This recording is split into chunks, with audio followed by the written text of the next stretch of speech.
and we were talking today because today this is a historic day for music because of Prince. I mean, this is it's very strange when a guy that's that powerful, especially when I was a kid during my teen years. I mean, that was when he was, really emerging.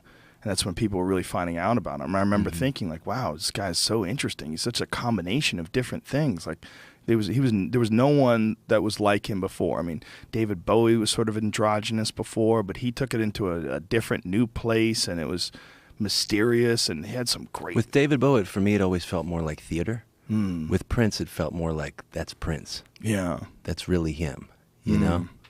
Yeah, Purple Rain, and then did the movie. Because he just started that way. Yeah. Bowie kind of transformed into that androgyny. Prince was like that to begin with, right? Yeah. I remember the first time Pat and I played the First Avenue in Minneapolis. That's where they shot, I think, some parts from Purple Rain, maybe the live. Is that right? The live segments from that movie, and that was the big thing, Yeah, just to be Prince there. was here, right. Yeah.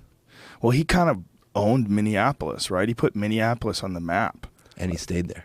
Yeah, and you thought of you thought of Prince, you thought of Minneapolis. That was like part of the thing, is that he was this wizard that lived in this frozen land and produced all this crazy music. Yeah, they never would have arrested Prince for weed. No. In Minneapolis. No, he gets a hall pass. He was the man in Minneapolis. I mean, he's a god there. I wonder what it was that got him. It's 57 years old. I mean, he was a thin guy. He looked like he was healthy. He looked very healthy. He looked like he could have been mistaken for Pharrell. I mean, he was like, those two guys are like ageless, And he did a show just a couple nights ago.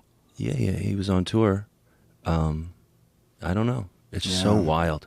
Well, it's so hard when something like that happens. You can only speculate. No one really knows until you hear it. It just reinforces this idea that we're so fragile. It all can go away at a moment. Yeah, like I said, it's like, it doesn't matter how much money you have. You can have the best doctors in the world, and it's just, you have to be thankful for what you have. Yeah. You got to be a good human, because it can just all go away so quickly. And eventually it's all going to go away for all of us.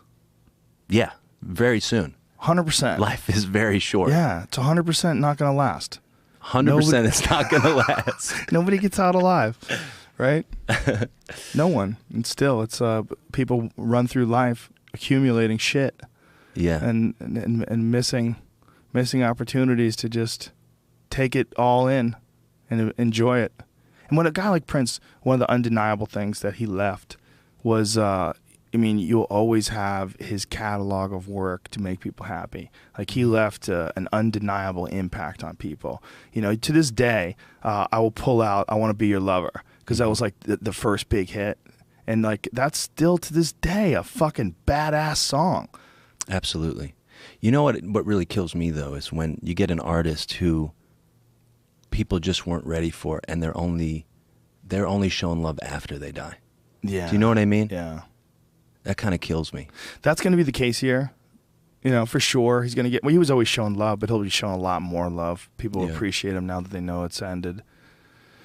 What you gonna do? I mean, that's what happened to Michael Jackson, Michael Jackson, before he died, people weren't nearly as interested in him as he was, like, once he died. Like, once he died, then his catalog went through the roof, and everybody wanted to buy the old stuff up, and all the Prince stuff is, like, charting now, It's...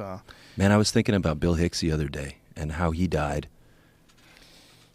Yeah. At his mom's in Arkansas. He knew it was going down for a while. He had pancreatic cancer, and it's a particularly brutal kind of cancer, apparently, especially in the 90s when Bill died of it.